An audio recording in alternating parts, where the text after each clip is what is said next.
Hello and welcome to Wrestle Me Weekly.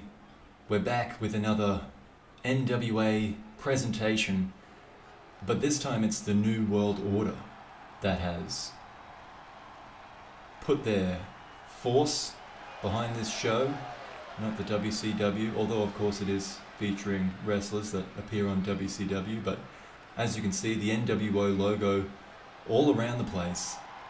Though they aren't involved in the opener, which is for the Midwestern States Championship, and Rick Boogs, a young up-and-comer, taking on the reigning champion Mr. Perfect, Kurt Hennig, and both men from not far away from Cedar Rapids in Iowa, where this one's being held. Rick Boogs from Wisconsin and Mr. Perfect of Minneapolis. So,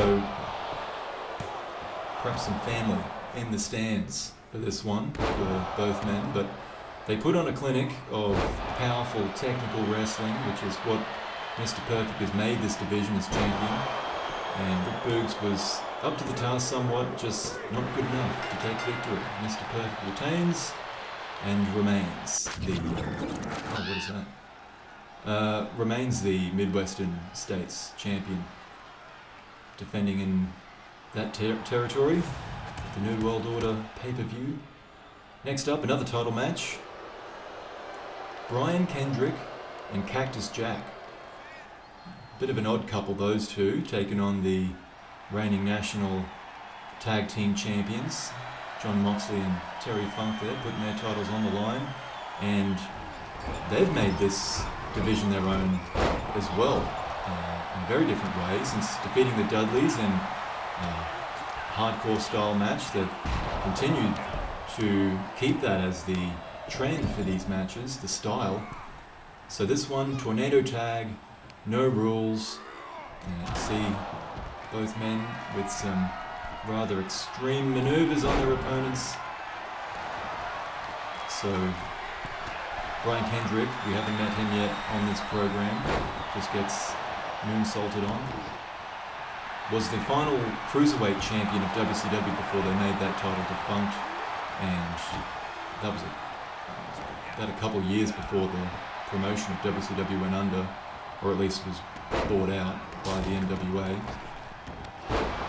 Table there, Cactus Jack crashing through it, Moxley surprising Kendrick in the ring, bang, double underhook DDT, and the pin to retain the National Tag Team Championship. There it is. Another title match. Another title defense. The champions stay the same. Will that be the case in our next bout? This one has a bit of an ugly tinge to it. Booker T interpreted some of JBL's comments as racist, and goes into this one with a personal issue. JBL, not the nicest of blokes, to say the least. See there, Booker T dodging a backhand and fantastic striking ability, as we know Booker T wields. That's that Harlem hangover. He's going to go for that scissor kick there, I believe, but JBL fights back. Wants to make this more of a brawl, doesn't want to get into a technical striking bout with Booker T. What was that? So, powerbomb. That'll do the job. Could that win in the Southern Championship? Not quite. So yeah, as stated, Booker T fighting for more than just the Southern title. His pride on the line, the pride of his people. JBL is from Texas originally, but now resides in New York, so why he wants the... Oh, look at this, with the Southern Championship, I'm not sure, but it won't matter, because he's not going to get it. The bookend lands after that wheel kick, and Booker T retains. But it seems here that he's not quite happy with how the fans have reacted. He feels like some of the fans are either indifferent or just plain supporting JBL, so you can tell there's some bitterness here from Booker T as he leaves the ring. Not what we're used to seeing from him, but his feelings are hurt, it seems. Now, to continue the trend of racial tension, Faarooq has entered the NWA and is making his first pay-per-view appearance here at Nwo Souled Out. He came in claiming that this entire company is racist, so not the best start for the former WWE Tag Team World Champion. He, of course, in his final match for the WWE, attempted to gain the United States Championship, but lost to Goldberg. So his contract's ended. He's now in the NWA, and he's come straight in kind of for a like-for-like match. He's worked his way into a national championship spot now, partly because he had a go at Ultimate Warrior, saying he was racist if he didn't accept a title match, to which Ultimate Warrior responded in typical fashion, saying that he would fight any being in the galaxy and is happy to fight Faarooq, of which he does with spectacular form. Beautiful moonsault, peels him off the canvas in the Olympic slam, nails that one. Good night, Faarooq. Debut ruined. Ultimate Warrior, another championship retained. The National Championship of the NWA remains with the Ultimate Warrior. A big fan favourite, that's for sure. Now you might be thinking, this is an NWA pay-per-view. What the heck's going on? Where are the NWO guys? Well, let's get to that. We have the return of Ric Flair. He's been out with injury for some time now.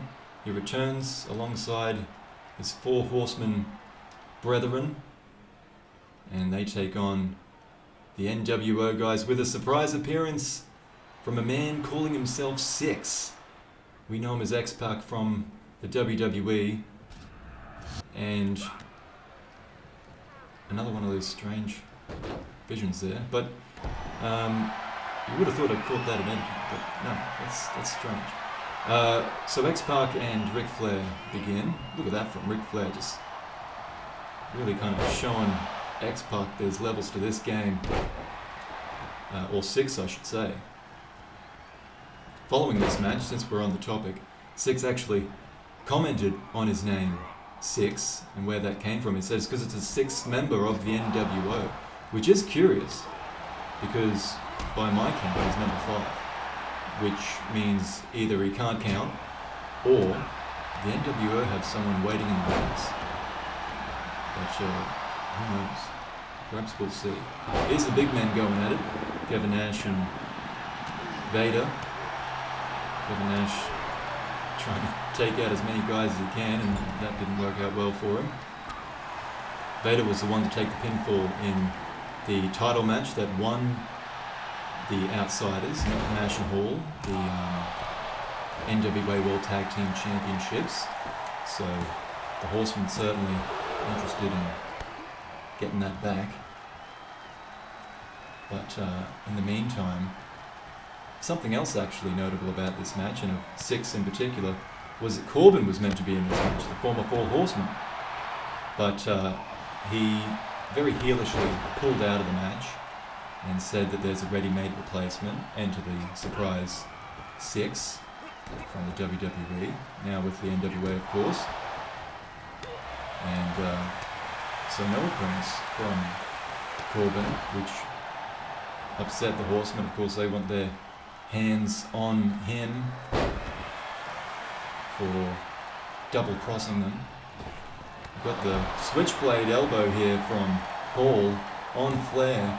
Could be it, but Vader making the save. You can see there Hall trying to clear the ring out, because he's gone for the, oh no, Razor's Edge is reversed by Flair, and then puts him straight in the figure four. How long have we been waiting to see that again? Unfortunately, he was right near the ropes. He tags out, and Flair drops Nash straight in to the figure four, but Hall's there to break it up. Keeps working over the legs of the big man. Tags Vader in. Horsemen probably feel like they have the advantage as a team, having worked together for longer. Although, I mean, that is arguable. Oh, went for the big boot there, but Vader ducked it. It is the Clique, these three, when they were in the WWE, they were the road dogs, you know, they were always on the road together and in tag matches. So, oh, there is the big boot. And now he's going for the powerbomb, the jackknife powerbomb from Kevin Nash. He gets Vader up. That in itself is impressive. Takes out Flair. Goes for the pin. Do the NWO have it? No, not quite. So Ted DiBiase needs to be taken out. And you can see Nash making sure of that. This time, he's going to go for it again. But has he done enough to keep DiBiase and Flair out of the ring? No, they're already back up on the apron. Perhaps his tag members can help him out here. Not really. They push him toward DiBiase. He's still missed. And the New World Order pick up a win with a bunch of weird movements there. Wow, what a interesting finish. But the NWO picking up a win over the Four Horsemen. They'll hate that. And that leads us to the main event. And this is a special one. The Undertaker, in the build to this match, faced all the NWO members at that time. Of course, that was before Syxx was in there, but Corbin, Hall, Nash, and Hogan said, I'll keep my men out of the ring, which is the Dungeon of Doom, Doink, Papa Shango, and Boogeyman, if you keep these guys out of the ring. And Hogan agreed, said none of these guys are going to interfere, but if you lose this match, you need to leave the NWA. So Taker's career on the line, somewhat, and Hogan's title on the line. See there, going for the... Oh! What's this? Macho Man. Macho Man in the stands. He's come down to the ring. Why is he here? The NWO took his Western States Championship, so why is he attacking the Undertaker? Oh, look at this. It's a tombstone pile driver on the Undertaker. Macho Man celebrating while Hogan's holding back the referee so he can't see any of this. Hogan tells him to hurry up. He gets out of there. So Hogan picks up where Macho Man left off, lands the slam, goes for the leg drop, but Taker quick to it. And what does that mean? I guess we know who the fifth member of the NWO is. Macho Man coming in to help Hogan. And perhaps Undertaker should have been more general with his rules. And back comes Hogan to land the leg drop and pick up the win. Hogan retains, and Taker needs to find a new employer. Oh my goodness. Oh, look at this from Hogan. Throwing the referee out of the ring. Oh, another one of those weird glitches in the camera. But we have here the world champion. The fans might not like it, but that's the way it is. The NWO are taking over the NWA and the WCW program. And they're expanding as well. Much more to come on this. Thank you for watching this one. Until next time, have a good one.